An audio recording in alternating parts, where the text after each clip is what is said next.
Spend the day off with me on a FIFO mine site in Australia. Living in regional Australia is not for the weak, but look, we get paid really good. This room here is also free, and also all of this beautiful food here is also free. On my days off, I literally go to the gym and I eat food. I try to eat good food and just spend the time away doing FIFO to get jacked up, because the food is really good. We got nice steaks and we got nice chicken cooked fresh daily. Then that night I'll sit out, have a barbecue with some friends and even drink some beer. So you can't complain. You're getting free flights in and out of the mines, you're getting free food, free accommodation, and you can even sit down and relax on your days off. This here is barbecue night. I'm gonna try not take it overboard tonight with the beer, because I do have a 12-hour day tomorrow. But look, that's it. That's what you do on your day off, and people don't realise how beautiful some of these FIFO mining camps actually are, like mini holiday resorts. So mining towns are apparently back in fashion, or maybe they actually never fell out of fashion, because in many of, I guess, our shows or games set at the turn of the 20th century, we see mining towns. If you play Red Dead Redemption 2, there's a big mining town in that game. If you watch like a lot of historical dramas set in the UK, sometimes you'll see a mining town pop up in places like Wales. We saw that in, you know, a show like The Crown with the Aberfan disaster. And generally, we kind of understand when we hear the words company town, that is like probably quite a bad thing. Now, in the UK, what often happened was towns would form around mines and then be devastated when the industry moved on and mined somewhere else, or just took all of that work overseas, or used an overseas company instead of mining locally. And this didn't just happen with mining, it happened with like shipbuilding and various other industries. But I guess what we all understand is it's bad to live in an accommodation which is also owned by the company which pays your salary. But now it seems like there has been a shift in perception where a lot of these companies are now targeting people with the promises of like amazing wages, free accommodation, free food, free gym, free games room, and selling it to us now as a very, very good thing. And the dark side of all of this, of course, is for a lot of people, this might be appealing because the cost of everything is so fucking insane.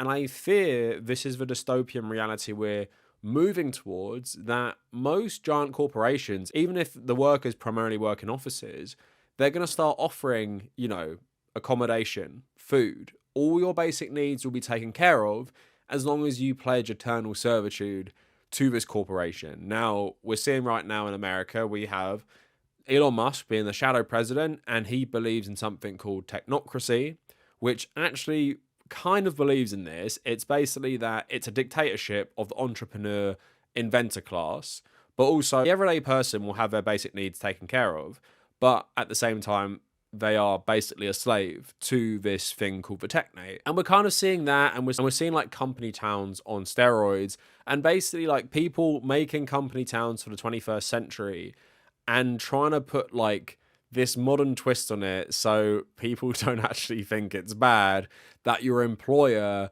has total control over all aspects of your life. Now, what we're going to talk about today, I want to talk about Mr. Beast a tiny bit because he's kind of been setting up his own company town. But what I want to primarily focus on is actual like mining towns that still exist in Australia. And there's something called FIFO or FIFO, and it basically means fly in and fly out. It's these like more remote jobs, either like oil rigs or actual mines, where immigrants will often go to Australia and they'll work in these pretty brutal conditions, long hours, maybe sometimes working up to like 21 days in a row for pay that seems good on the surface. But also what these mining towns will do is provide accommodation and food and maybe a gym.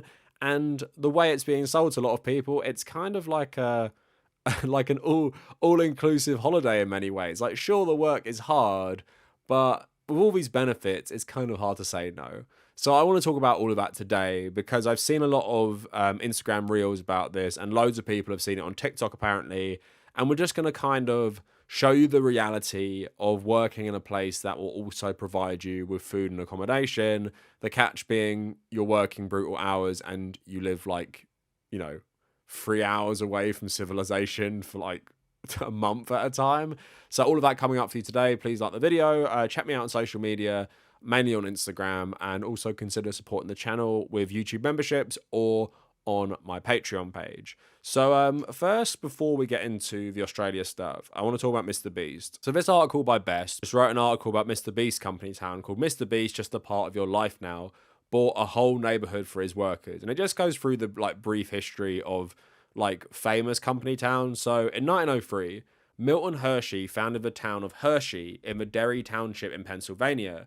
Intended as a town for his workers to live and thrive in, it offered not just then modern conveniences like electricity and indoor plumbing, but also public transit, free education for workers' children, and free vocational schools.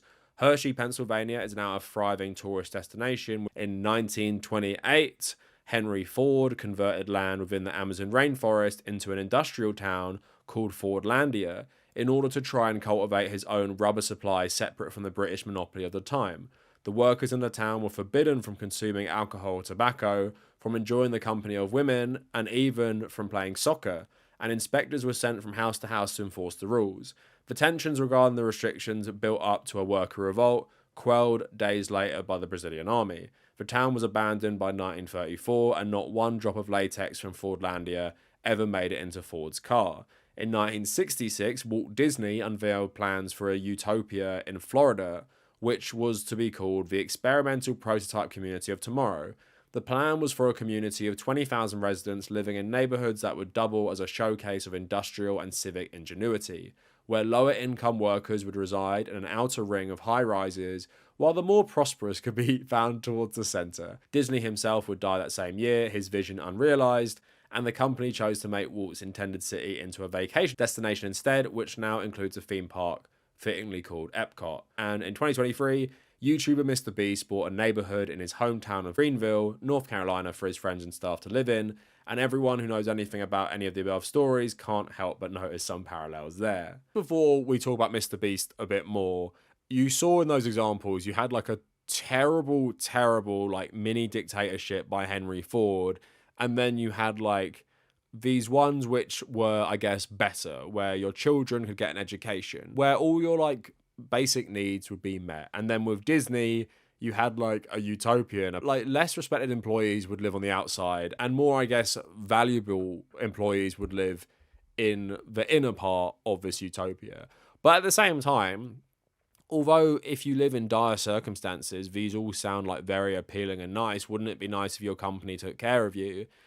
At the same time, we should live in a society where you don't have to pledge your allegiance to a corporation and rely on your employment for your basic necessities. Now, in America, we have a form of that with a lot of people with healthcare being tied to employment, but at the same time, none of it should be tied to employment. The state should give everyone education, water, housing, all this stuff for free. You pay your taxes, the state provides for you. That's how it should work. That's how it does work in some capitalist countries. But as a country takes less care of its civilians, these types of things become more appealing. And you can't fault a lot of people for going along with this when times get so desperate. It's hard to tell someone who is desperate, yeah, but the government should provide you with that. Because what's that going to do? And I feel kind of the same as we're going to talk about the Australia stuff. When they're offering so much money, it's hard for a lot of people to say no, especially if they might be desperate and not have good qualifications for other employment. So going on to Mr. Beast, I'm the number one hater, so we have to talk about this. So the New York Post reported the story regarding Mr. Beast's acquisition of homes in his hometown of Greenville. The Post reported that he'd been quietly buying out the neighborhood for himself, his family, and his employees, and has purchased 5 modest and separate homes in the area he grew up, centered around a cul-de-sac. Mr. Beast responded to someone calling it a company town, saying, "Only I could get cancelled for giving people a place to live with no strings attached. All these company town tweets make no sense. I was just helping some people." So we know Mr. Beast treats his employees like absolute shit. And him not even understanding why this is bad is obviously such a red flag. And this is before all that terrible shit came out about how his company is run. No strings attached. There are strings attached. Are you giving these homes away to people forever? If they stop working for you, that's the string. You now have ownership over where they live as well as paying their salary. And that is an insane power imbalance to have with your employees. This shouldn't need to be explained to anyone who pays so many people and runs a massive company. And again, yeah, this is a guy who wants to be president and he doesn't understand why there might be red flags about buying up loads of property And then if someone works for you, you let them live in that house, right? And yeah, like I said, if someone needs a home and you're giving them subsidized rent, they're not going to turn it down, are they? But you're realizing that you have that power over everything, that if you tell them to do something at work that they might not want to do, now they have to consider their housing situation, which you also control alongside their salary. So if you fire them, not only are they losing their primary source of income, they're losing their home as well.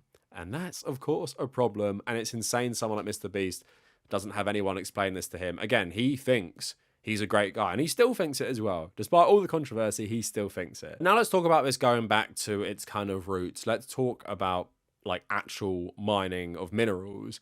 Now, there's a page I found on Instagram which inspired this video, and it's called FIFO Career. So basically, this account posts loads of different reels or TikToks about what it's actually like to work on these FIFO jobs. So mainly it covers working on an oil rig and working in an actual mine. What's really funny about this account is the narrator, this Irish guy, he does a lot of them from his perspective, like he's working this job. So it turns out this guy is not only a miner, he also works on an oil rig as well, these like high level jobs. Of course, this guy probably isn't doing either of these jobs. He's just narrating these videos because it seems like his website is designed to both fill these jobs, but they offer a service of writing CVs for people who want to do these jobs. So if you want to hire this company, that's the Instagram page is for, you have to pay £500 to them to do your CV for you. And this is quite funny. If you go on the actual website, it talks about FIFO and it says only 6 months of work a year, $150,000 a year starting rate, 0 expenses, and then 100% free food, accommodation and flights.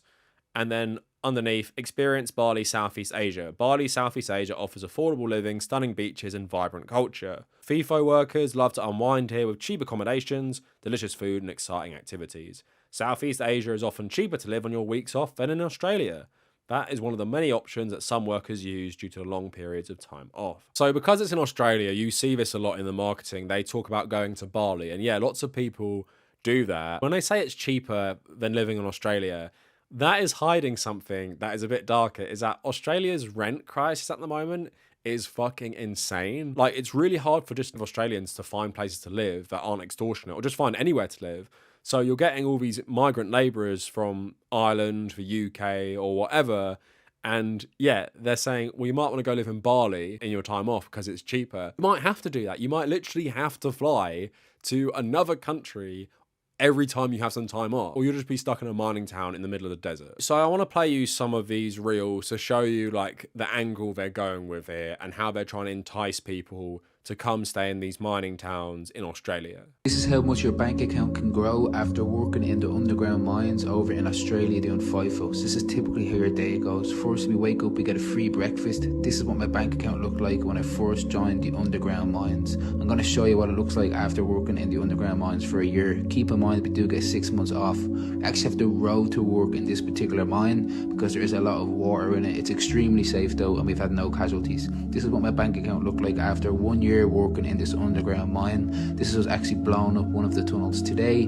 As you can see, it's a controlled explosion and we're all out of the mine and it's quite safe. This is the dinner as well. Lamb shanks today. We have actually a buffet of food, but we asked for the lamb shanks and they were cooked to perfection. This is us mining some coal in the underground mine, and we also have some dump trucks down here. But yeah, the typical wages for an underground miner is this here, so it's quite good. And yes, you don't need any qualifications for this role. There's many other roles out here, but this is the one typically that people go for because of the good pay and the no qualifications. But this is just the underground aspect of the FIFO mining Australia. There's many other roles like dump truck operators on the actual surface, and there's other roles like offside drillers that pay extremely well, FIFO chefs, PTs, hairdressers, admin, housekeeping, you name it. There's roles out here and the base pay is 98k. Have a barbecue with some friends and even drink some beer. So you can't complain. You're getting free flights in and out of the mines, you're getting free food, free accommodation, and you can even sit down and relax on your days off. This here is barbecue night. I'm going to try not take it overboard tonight with the beer because I do have a 12-hour day tomorrow. But look, that's it. That's what you do on your day off, and people don't don't realise how beautiful some of these FIFO mining camps actually are, like mini holiday resorts. Days off, I literally go to the gym and I eat food. I try to eat good food and just spend the time away doing FIFO to get jacked up. So he even says in one of those videos, it's like a mini holiday resort. And of course, they're trying to like actually make it seem like a holiday resort. Like they're talking about like the cost of them, you know, your room being covered, your food being covered. There's a gym, there's all this other stuff. Doesn't it sound great? And you can also, on top of that, make insane money. $140,000 a year in a mine, working 2 weeks on, 1 week off. But also, you're not working 9 to 5 Monday to Friday. You're literally working every single day for 2 weeks. And like I said at the start of the video, I've heard other stories where you're actually working for 21 days straight, sometimes 12 hours a day. Like, it would drive you absolutely mad. And it's like some of the hardest jobs you can do. I'm going to show you an oil rig video in a second. But also on one note as well, I don't know if it was exactly the same scheme, but I met some people I went to uni with. I don't know them that well, but I met them at this wedding, and they were telling me they did something like this on a farm in Australia. So they went to a farm on some sort of like working tourist visa. I'm not sure exactly what it was called. So they'd work on a farm for maybe like a week or 2 weeks, and then they'd have like a week or two off to, you know, explore Australia and stuff. And what they described to me sounded like slave labor. And it was terrible pay as well. And I'm like, why the fuck did you do that? Like, they didn't have to do this, right? They're just people who wanted to go backpacking around Australia and Southeast Asia or whatever. And they're like, oh, we just did it because we wanted to go around Australia. And I was like, if you don't have to do that job, you're actually insane. And when I see people doing these jobs and all the accommodation and all these benefits are advertised as like a plus, I'm like, no, that is like the bare minimum you should be guaranteeing these people for how much work they are doing for these terrible corporations. I just wanted to show you the oil rig example as well. Just like, how could they sell an oil rig to you? Like, think in your head right now, if someone had to try and make me work on an oil rig, how would they go about it? So let's watch maybe one or two of these reels. Let me show you what it's like to live on an offshore oil rig. So firstly, these offshore oil rigs are absolutely massive, and they're actually bigger than you think. There's up to 10 stories on them, and there's many different facilities for the workers on board. We do arrive mostly on helicopters, and there's lots of odd jobs on site. Firstly, the food. The food out here is 10 out of 10. We have personal chefs on board, and the chefs are really good at their job. They make 10-10 food, breakfast, lunch and dinner. A lot of the jobs out here you do need qualifications for, but there is some jobs out here that do not require qualifications. This here is how much you can expect to earn on an offshore oil rig, around 16,000 per month. This here is your own private room with a sea view, your own private bathroom as well. The room has everything in it that you need, and realistically you can't ask for anything else. It's clean, the bed is actually comfortable, and it has a private bathroom. There's also shops on board. So you have this shop here. There's actually a few shops. This is one of the 3 shops on board. We even have a library on board, or a quiet room, whatever you want to call it. And we also do have a games room on board as well. So there's many different monitors here. There's a few computers here, and yes, we do also have Wi-Fi out here also. This here is the music room. So as you can see just from this, there's a lot of facilities on board, and obviously this is all free. Your accommodation and your food is all paid for by the company. And this is the gym here. It's a really good gym, and it's actually really big as well. This is what it's like to actually work on an offshore oil rig doing FIFO. Today I got stuck doing the scaffolding at the bottom of the rig, but luckily I made it up. Firstly, the pay. You can get up to €18,750 per month out here on these rigs. Payday after working on an offshore oil rig for the past month. These offshore oil rigs are literally like money hacks. You go out, you work here for the month, you have zero expenses. Everything is covered for you out here. Flights in and out, or else boats in and out. Your food on site and your accommodation. The work is actually quite fun, and you make up to 18,000 per month here working on an offshore oil rig. So I'm just gonna go out on a hunch and say the narrator doesn't work on that oil rig, and probably has never worked on an oil rig, because they also worked in a mine. So apparently, you know, you need so little qualifications for these jobs. One month you can work in a mine, or 6 months you can do in a mine, then 6 months you can do on an oil rig. Maybe some people do that. I highly doubt this narrator maybe has ever done this work, but you can kind of get the vibe with all of these TikToks. What are they trying to advertise to you? So you can go work. It's like a money hack, he says. Go work, get paid 16K a month, just smash out the gym, smash out the work, put your head down and grind for 6 months of the year, and you can have 6 months off with all this lovely money. Now, he also said the oil rig work is quite fun. I mean, any of you guys who work on oil rigs would probably say it's not fun, and it's actually like really, really hard work. Like, this industry is known for being brutal, and that's why they leave it off. They put in all the good parts, them paying for your accommodation, them paying for your food, your gym, your games room, all that lovely stuff. It's just like a holiday on a boat. But leaving out, yeah, like you're doing 12 hours a day for 14 days in a row. Does that sound appealing to you, even if it is $140,000? And also, when you say a number like that to me, obviously I'm putting it into pounds, and I'm thinking about things like taxes, and I'm like, how much is that really? And you're doing like technically 6 months a year, but if you're working weekends as well, and you're doing like 14 days in a row, you're probably going to work just as much as a normal job. And then, like I said, after everything's taken into account, how much money are you actually left with at the end of that?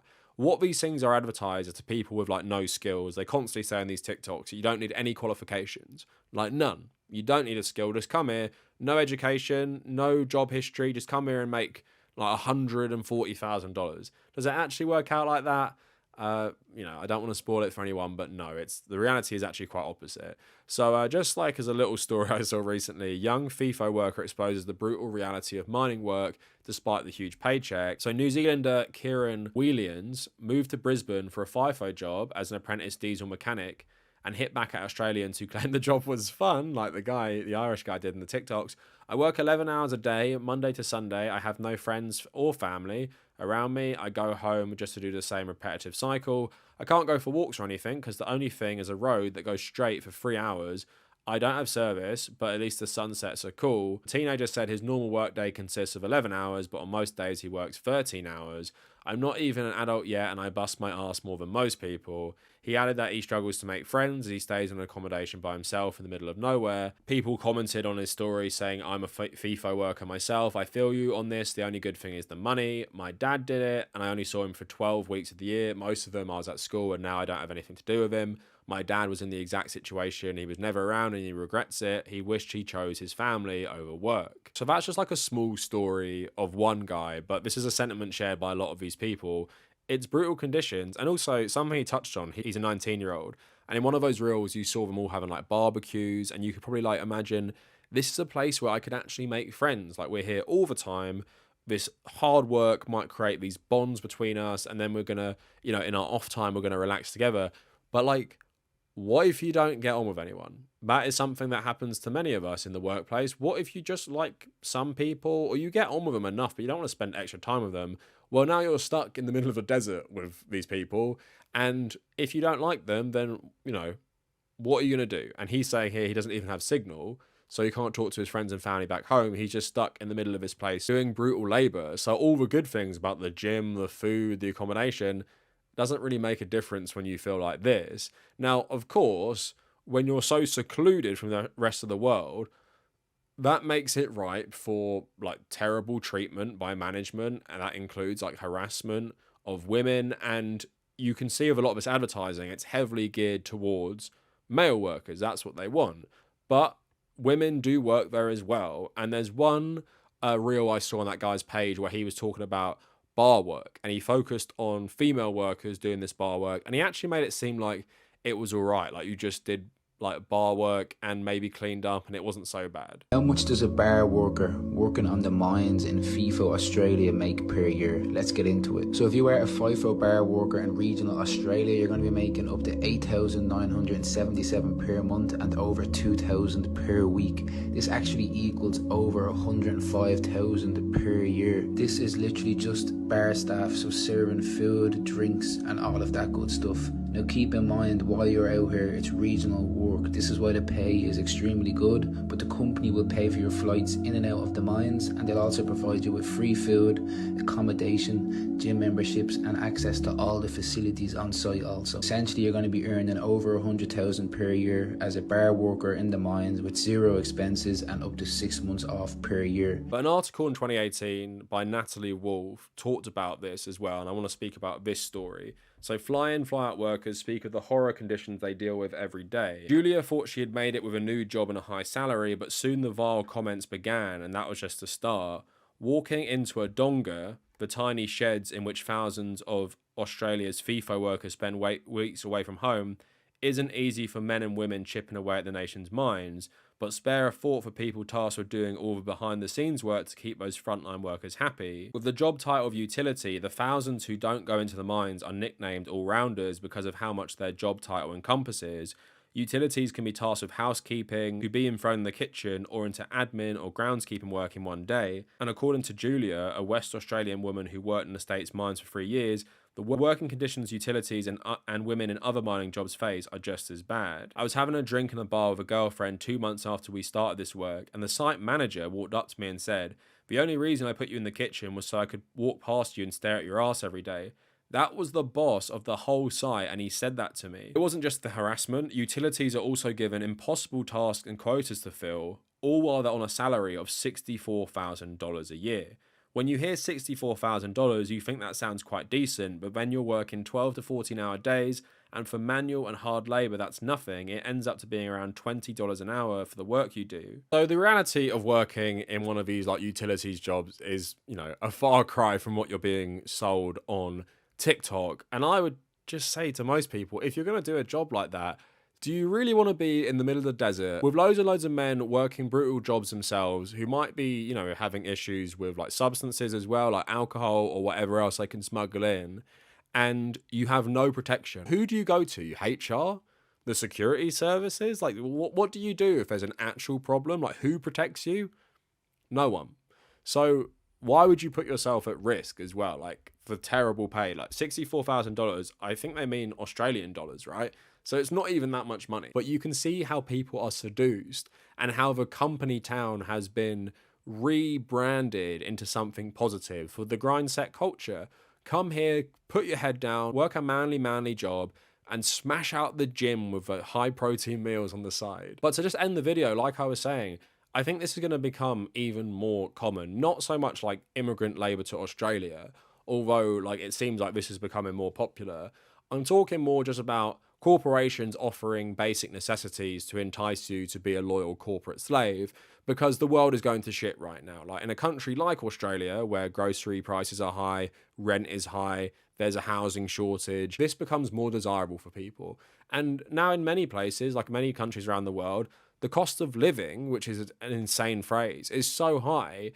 If you could get a job that also gave you housing, food, and other benefits, like a gym membership even, why would you not take that? Why would you not take that? And I feel like the way just the capitalist economy globally is going, it's just going to force more and more people into even considering this and thinking it's actually like a positive thing. Like these people going, oh, how do I do this job because I want all these benefits?